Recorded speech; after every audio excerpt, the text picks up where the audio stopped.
কোনো বার্তা ভর করবে কিনা।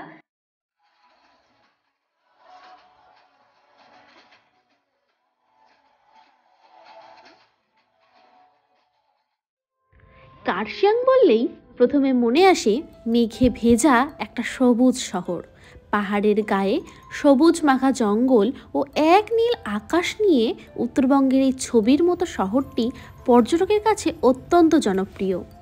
তবে কার্শিয়াংয়ে আরও একটা নাম রয়েছে, ল্যান্ড অফ অর্কিড।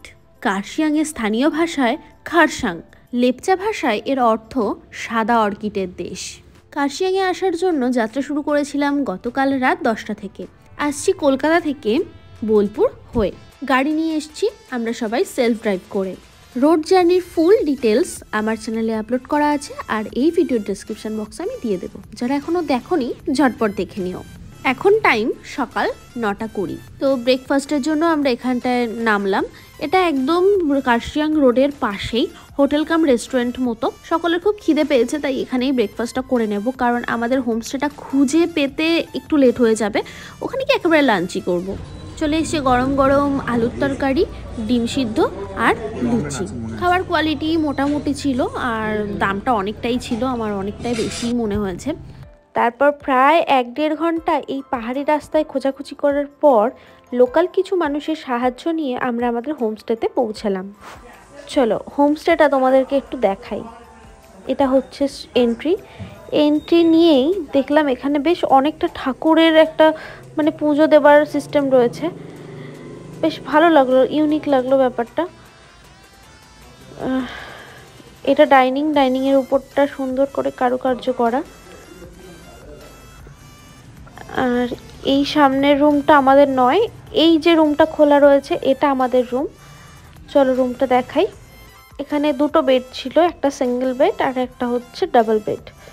এখানে একটা ওয়ার্ড্রপ রয়েছে, এখানে আর টেবিল মতো করা রয়েছে। এখানে একটা কেটেল আছে, আর এটা হচ্ছে ব্যালকনিটা। ব্যালকনি থেকে ভিউটা দেখো, পুরো কার্শিয়াং শহরটা দেখা যাচ্ছে। এবার তোমাদেরকে হোমস্টে নিয়ে কিছু কথা বলবো। হোমস্টেটা তো দেখলে তোমরা ভালো করে, আরও দেখো।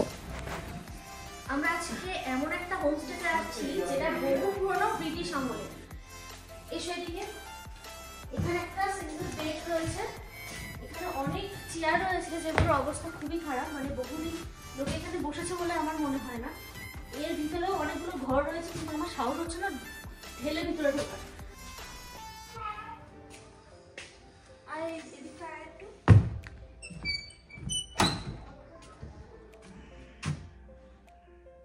বাপরে, দেখা একটু। ঢুকিস না বাবা, কি করতে কি হয়ে যাবে, দরকার নেই।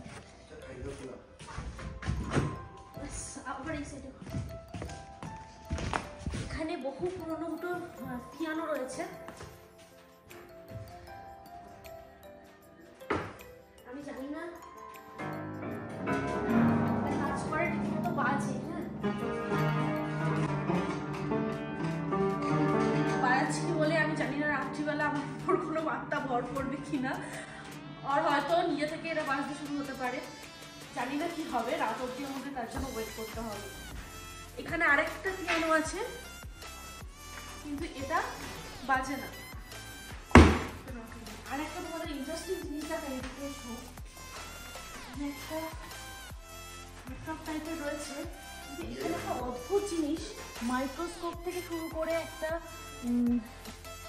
কাপ রয়েছে, সাথে বিভিন্ন রকমের হিউম্যান মানুষের বিভিন্ন ব্লাড স্যাম্পল, আরও অনেক কিছু মানে স্পেসিমেন এখানে রাখা আছে। মানে বোঝাই যাচ্ছে এখানে একটা ছোটোখাটো বায়োলজিক্যাল ল্যাব চলতো, প্রচুর কেমিস্ট্রিক জিনিসপত্র রয়েছে। এখানে লিটমাস পেপার রয়েছে, যেগুলো মানে বায়োলজিতে ব্যবহার হয়। অনেক কিছুই রয়েছে এখানটাতে। আরও একটা জিনিস হচ্ছে, এই ওয়ার্কশপগুলোতে প্রচুর বই রয়েছে, মানে পুরো বুক, সব কিছুই ইংলিশ বুক। মানে এগুলো দেখে বোঝা যাচ্ছে এগুলো মানে বহু পুরনো বই, আর মানে ব্রিটিশরা যেখানে থাকতো প্রত্যেক কোনায় কোনায় তার মানে নিদর্শন রয়ে গেছে। জানি না, রাত অব্দি ওয়েট করতে হবে। কেমন এক্সপিরিয়েন্স করবো তোমার সাথে শেয়ার করবো, তোমরা সাথে থাকো।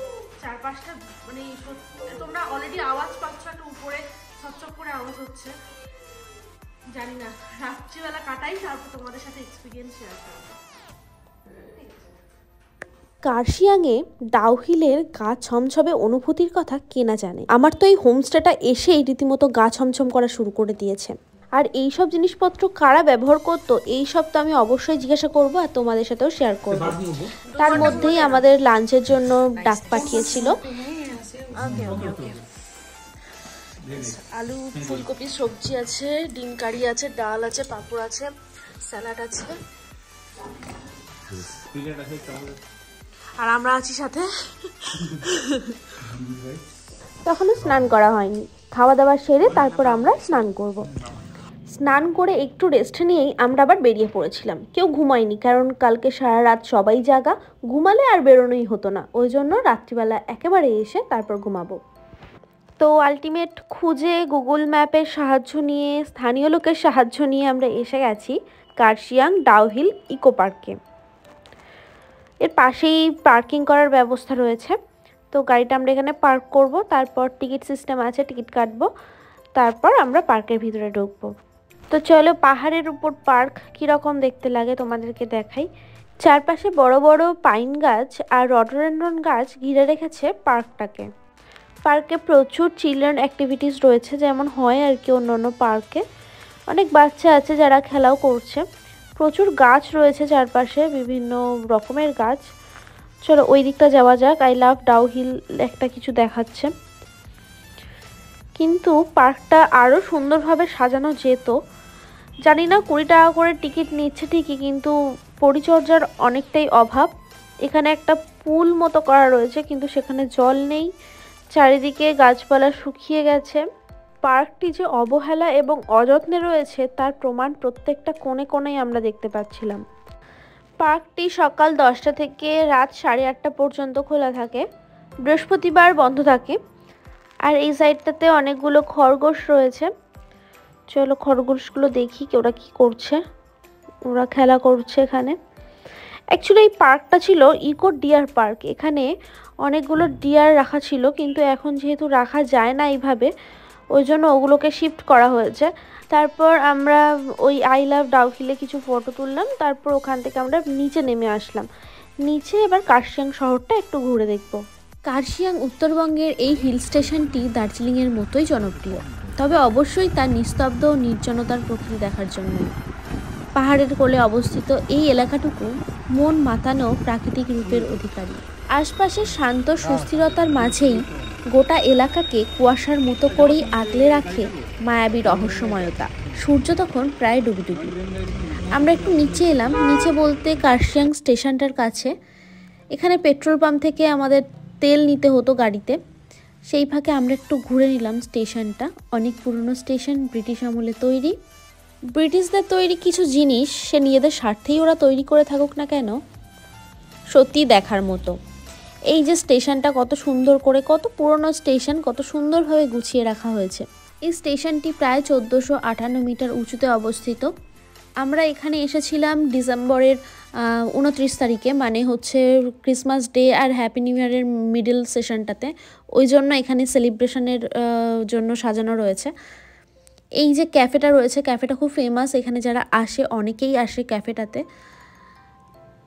খুব সুন্দর ক্যাফেটা, কিন্তু আমরা এখানে কোনো স্ন্যাক্স নিইনি, কারণ আমাদের গাড়িতে করে আবার অনেকটা উপরে উঠতে হবে, আর পাহাড়ি রাস্তায় কোনো এক্সপিরিয়েন্স ড্রাইভার নেই আমাদের সাথে, আমাদের নিজেদেরকেই সেলফ ড্রাইভ করে উঠতে হবে।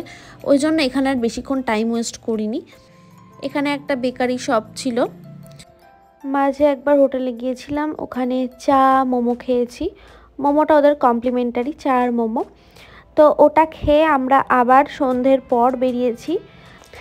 এই বাংলোটা সরকারি কাজে ব্যবহার করা হয়, মানে সরকারের লোকজন এখানে এসে থাকে এই বাংলোটাতে।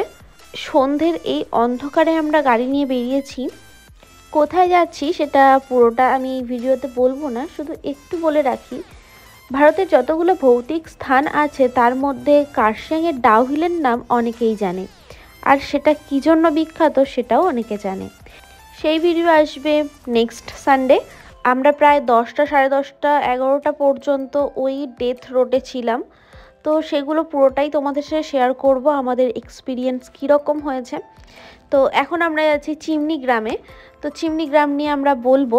তার আগে বলে রাখি যে আমার এই ভিডিও যদি তোমরা নতুন দেখে থাকো তাহলে সাবস্ক্রাইব করে আমার পাশে থাকো, আর যারা অলরেডি আছে তাদেরকে অনেক অনেক ধন্যবাদ। কলকাতা থেকে কার্শিয়াং আমরা সেলফ ড্রাইভ করে কিভাবে এসেছি ফুল রোড জার্নি আমার আগের ভিডিওতে তোমরা পেয়ে যাবে। তোমরা না দেখে থাকলে অবশ্যই দেখে নিও। আর ভিডিওটা ভালো লাগলে লাইক শেয়ার করতে ভুলো না। আর ভিডিও সম্পর্কে কোনো বক্তব্য থাকলে অবশ্যই কমেন্ট সেকশনে জানিও, কারণ ওই কমেন্ট বক্স তোমাদের জন্য সবসময় খোলা। চলে এসেছি এখন চিমনি গ্রামে। এই চিমনি গ্রাম সৌন্দর্যতার চেয়ে ইতিহাসের জন্য বেশি জনপ্রিয়।